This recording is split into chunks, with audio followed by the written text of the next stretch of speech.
Hello. So today I want to talk about Cobra Kai. Fantastic show. It's got me thinking a lot about the whole issue of competition. Right? Because I think this show highlights a lot of what's wrong with the way in which our society right now deals with the problem of competition. And it also sort of points the way towards a better way to deal with competition. But I'll just lay it out. I think there are essentially three different ways to deal with, let's say, the problem of competition. Because competition is always something that you have to have there has to be some sort of strategy to deal with it. You can't just act like it doesn't exist. So I would say the first way is the kindergarten strategy. And this is where you just completely try and suppress competition as much as possible, if not completely. And this is at its most extreme, this is where, everybody's a winner, everybody's special, everybody gets a medal. We don't in any way, we don't say the score because it might hurt somebody's self-esteem, all that stuff. So I'd say there's the kindergarten strategy. The second strategy would be the ruthless strategy, which is to just give competition free rein. Right, and just let people, fight it out, and that this kind of competitiveness is going to bring out the best in people, and it's going to ultimately be a good thing for society as a whole. Perhaps not always for all of the individuals. There's going to be a lot of losers, but it's on balance is going to be a good thing. Right?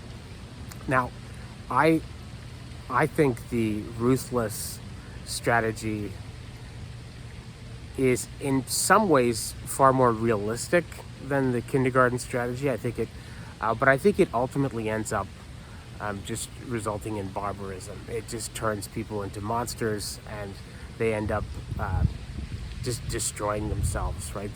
Daniel Markowitz, in his new book, The Meritocracy Trap, he talks about how, he doesn't use my language, but he talks about this, what I would call the ruthless strategy of dealing with competition. He says that that's basically what's going on in the United States in particular, but in the West, that you have this meritocratic elite that are just being so completely competitive that not only are they shutting out the poor and the working class, they're shutting out the vast majority of the middle class as well, right? And they're destroying themselves. They're very, very unhappy, right? And this guy who wrote it has been teaching at Yale Law School for decades, and he said the mental health, the emotional health of the most elite, most competitive students, it's never been as low as it is right now.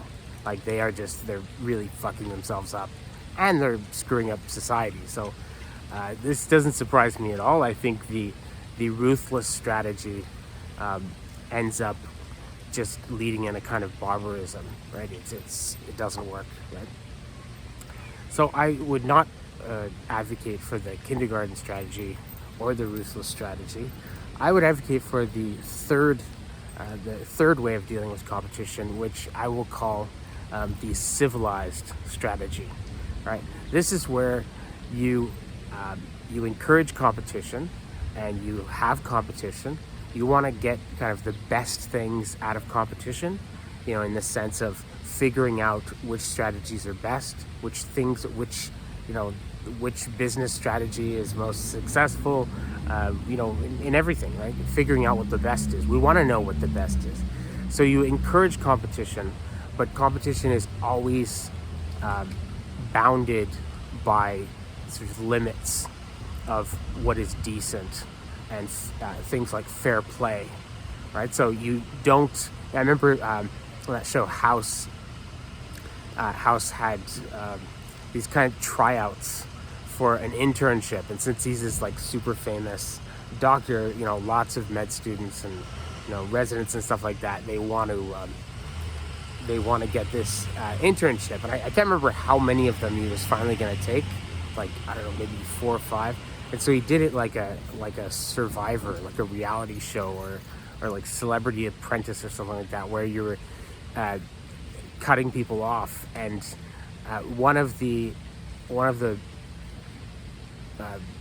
medical sort of interns that actually gets the internship, her nickname is Cutthroat Bitch, and she says at one point to him, and he approves of this. I thought it was like, it's just part of like what a sociopath Gregory House is. But she says, if you're not cheating, you're not working hard enough, right? If you're not cheating to win, then you clearly don't want to win enough, right?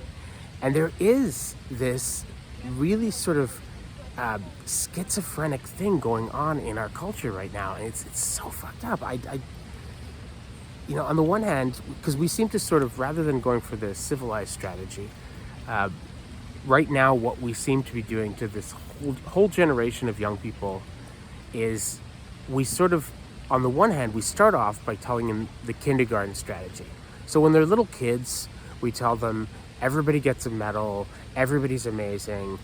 We have this super unrealistic kindergarten attitude towards competition. But then at a certain point, usually around high school, we then completely switch gears.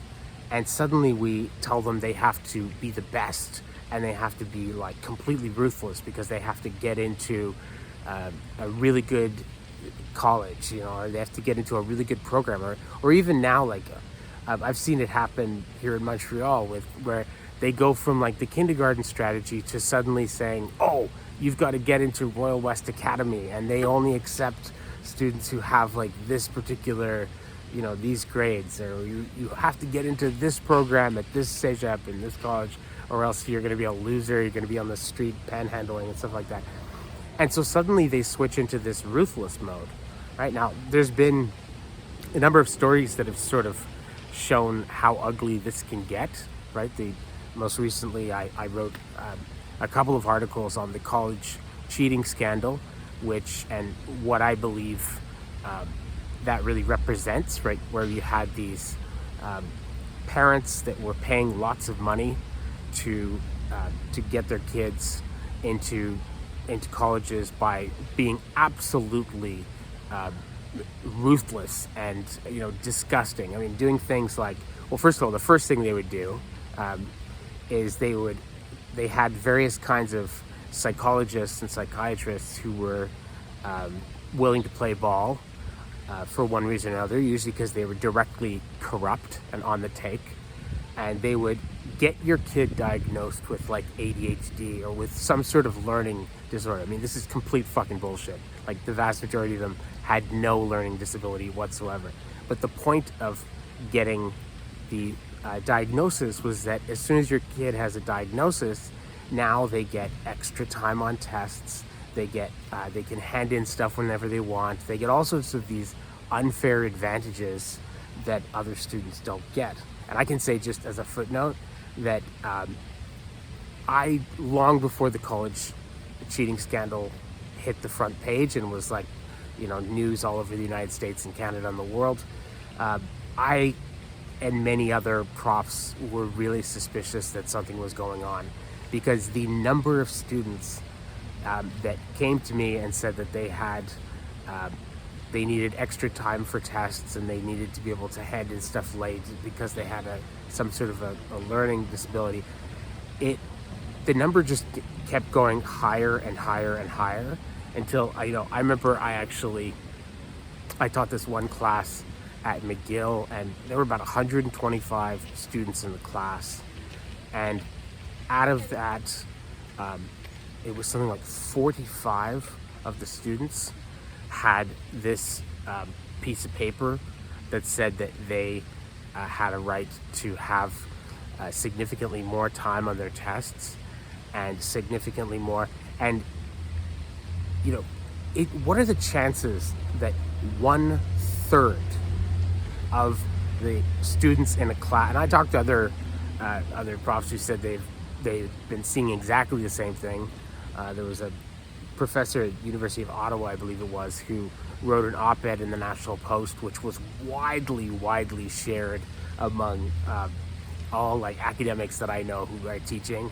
Of course, my college was the department that deals with this stuff. They were very offended. They did not like this. But there was an op-ed, I think it was in the National Post, where this prof said, this is absolutely ridiculous and I'm not doing this anymore. This is a scam, and somebody needs to like actually say that the emperor has no clothes, that this is like a fucking scam and we're getting played.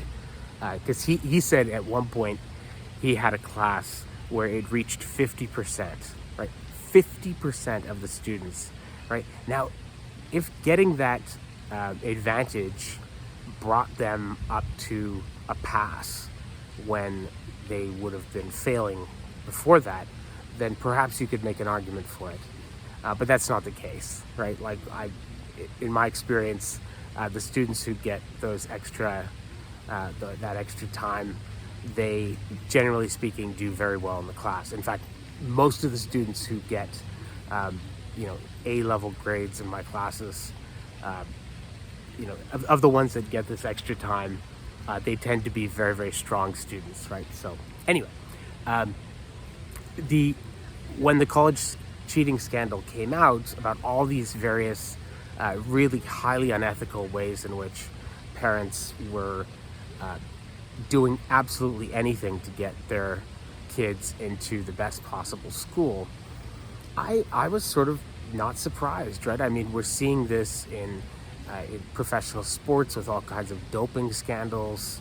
Saw it with the British cycling team they were doping, taking all sorts of performance enhancing drugs and all these things, right?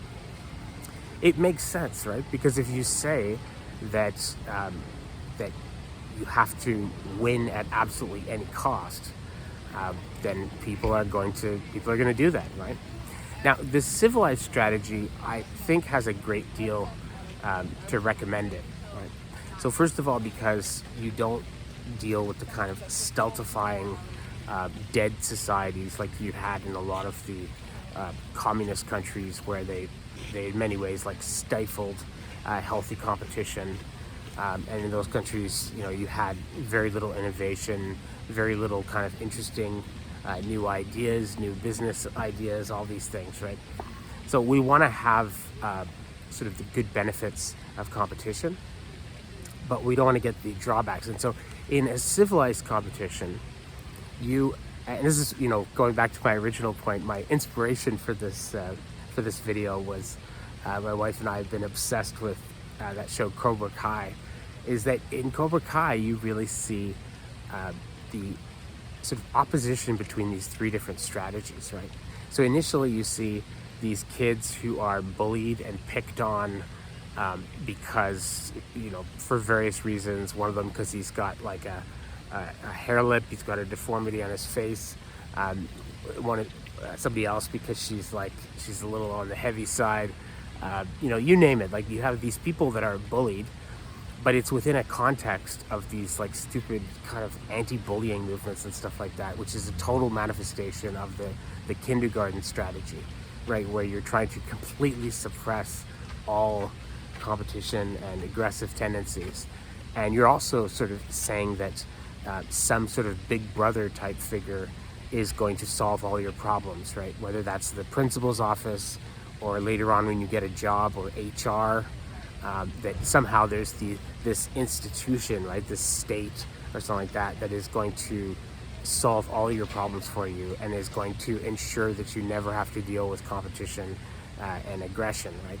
Now, this is, of course, a false promise, as every kid who's been bullied knows. The principal, the vice principal, the school they don't have the personnel to be able to be watching people all the time. They just can't do it, right? So actually what these campaigns end up being is they create a kind of a snitching culture where everybody's kind of telling on everybody. And meanwhile, the kids that are getting bullied they still get bullied a lot of the time, right? So you have you see in Cobra Kai how bad the kind of kindergarten strategy is at actually protecting these kids who are getting bullied.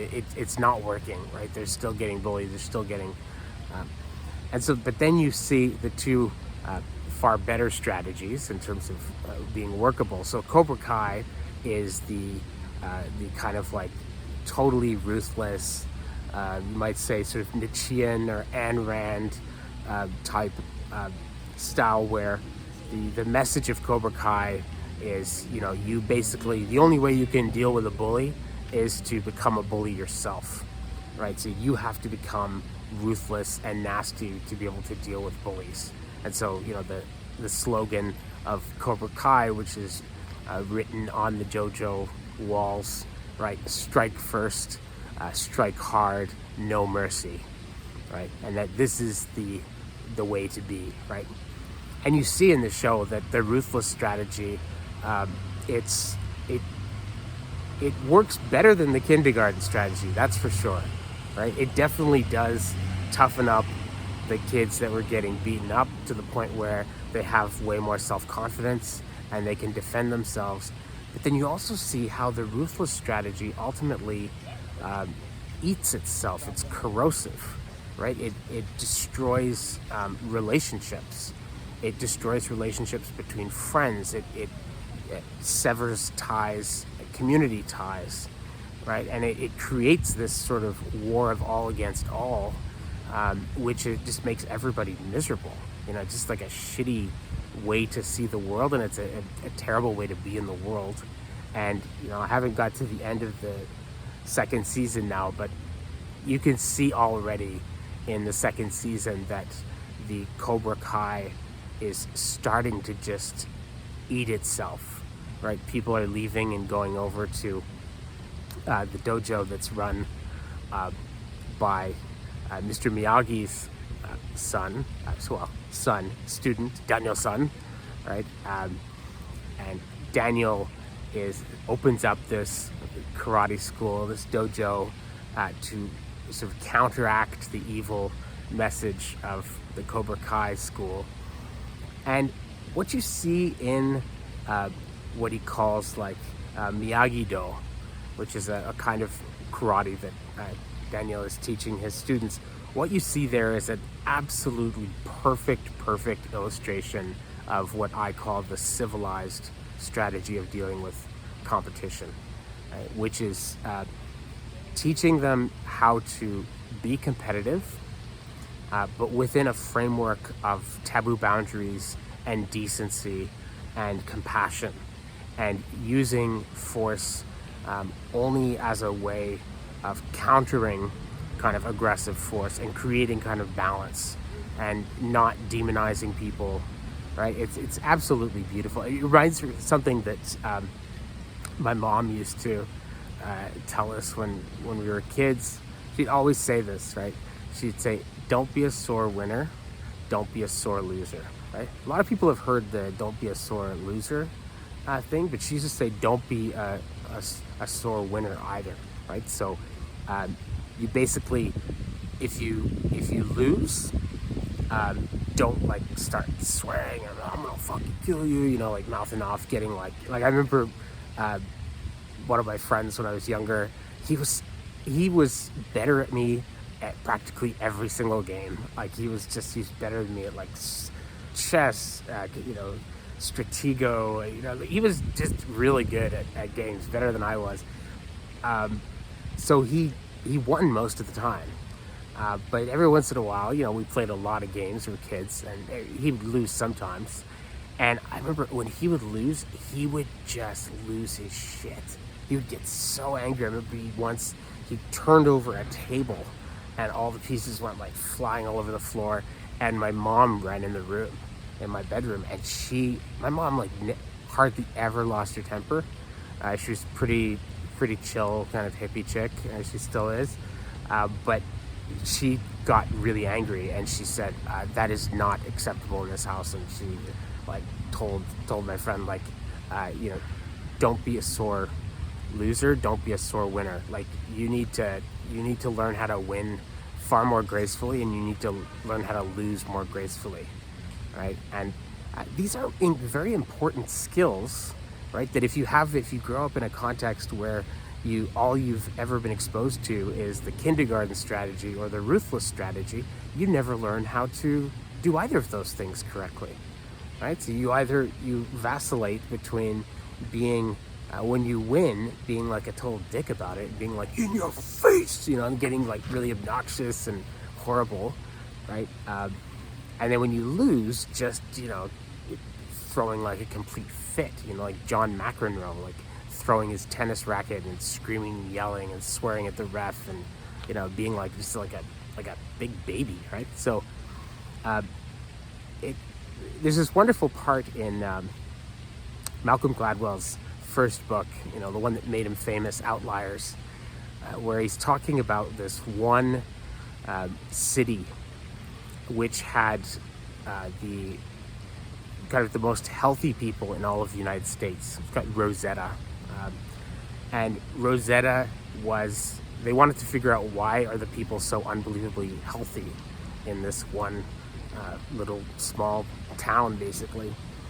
And I think it was in Pennsylvania, but Google it. I'm not exactly sure, and in Rosetta they had the kind of the lowest heart disease in all of the United States. They had very, very low rates of cancer. They had a very high life expectancy, and people also subjectively on any kind of questionnaires, they said they were very happy people. And so he goes into, the chapter is just wonderful. He goes into all the things that made Rosetta such a healthy place in every possible way. But one of them that he stresses a lot is he said that they were very good at dealing with what I would call the problem of competition, right? They had what I would call the civilized strategy of dealing with competition. They had a very, very, very well-developed way of dealing with competition. So society's winners, it's not like they were like some sort of communist society or socialist society where everybody is supposed to be completely equal or something like that. It wasn't like that at all, right? There were people who were doing really well, and there were people who were not doing very well. But the people who were doing very well were strongly encouraged to not rub it in other people's faces. Like, don't be like kind of a lot of bling and kind of showing off all the time and rubbing it in other people's faces. So they were encouraged to give back, a very kind of noblesse oblige attitude, like to give back to the community a great deal, which they did. The wealthy in Rosetta gave a great deal back to the community, but also they just they didn't sort of rub it in other people's faces. And so I remember when I read Malcolm Gladwell's book again recently, I thought of somebody that I think who really embodies this, which would be my friend Nassim Nicholas Taleb. This is a guy who's like super, super rich, but when you hang out with him, he can hang out with people who are of any kind of background and they'll feel totally comfortable with him. I've seen him like talking to people who are, living, pretty poor. They're living pretty marginal existences, and he gets along with them extremely well. They get along with him, and part of it is that he just doesn't rub it in anybody's face that he's been very successful in life and rich. He's very low key. He doesn't misrepresent himself. Don't get me wrong. He doesn't like act like he's poor or because that's a thing that some successful people do that's really kind of unattractive. But he doesn't like rub it in their faces, right? So anyway, in Rosetta, the wealthy were encouraged to really sort of be graceful winners. Don't be a sore winner. And then the people who were not doing well in society, had not been very successful, there were lots of ways in which the society would sort of help them out, right? But most importantly, more than helping them out in a financial way, which is important, they did something else in Rosetta, which is they gave people their dignity, right? They treated old people, poor people, people with disabilities with dignity, right? And that's really, really important as well, right? So I think, yeah, that's basically it. I think we should try really hard to cultivate the civilized strategy of dealing with competition. And I think if you watch Cobra Kai and you listen to Daniel teaching Miyagi-Do, you'll see a perfect example of what a better, more enlightened, and more civilized way of dealing with competition might look like. All right, take care. Bye for now.